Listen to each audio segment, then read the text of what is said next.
अगर हमें महसूस हुआ कि हमारी नफी हो रही है तो हम किसी भी हद तक जाएंगे ये देखे बगैर कि कानूनी क्या है और गैर कानूनी क्या है।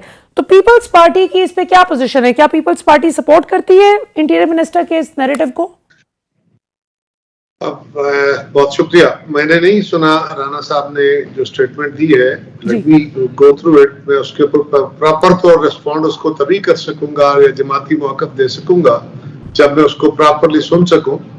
लेकिन एक बात मैं अमूमी तौर पे आपको अर्ज कर दूं, ये तो हम सियासी बयानिया के तौर पे बात करते रहते हैं। हमारा बयानिया बड़ा हम गैर मोहतात सी गुफ्तगू कर देते हैं बाज़ औक़ात तकरीरों में। मुझे नहीं पता उन्होंने ये बात कहाँ कही है। सर एक उर्दू पॉइंट को इंटरव्यू देते हुए कही है उन्होंने।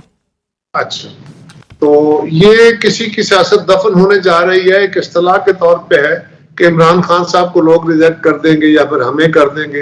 ये अगर इस तनाजुर में है तो ये एक और तनाजुर है, लेकिन हम इसके लिए किसी भी हद तक गैर कानूनी या कानूनी का बिल्कुल तकाजा नहीं करेंगे और किसी भी हद तक जाएंगे, ये नहीं हो सकता। हमने कानूनी तौर पे ही रहना है और हुकूमतें कानून से चला करती है। मुझे तवक्को नहीं कि राणा साहब ने ऐसा बयान दिया हो। बिल्कुल दिया है। मैं इस पे इससे ज्यादा भी बात नहीं कर सकता जब तक मैं पूरा इंटरव्यू सुन ना लूं या उनसे बात न कर लूं कि उन्होंने किस रेफरेंस पे ये बात कही।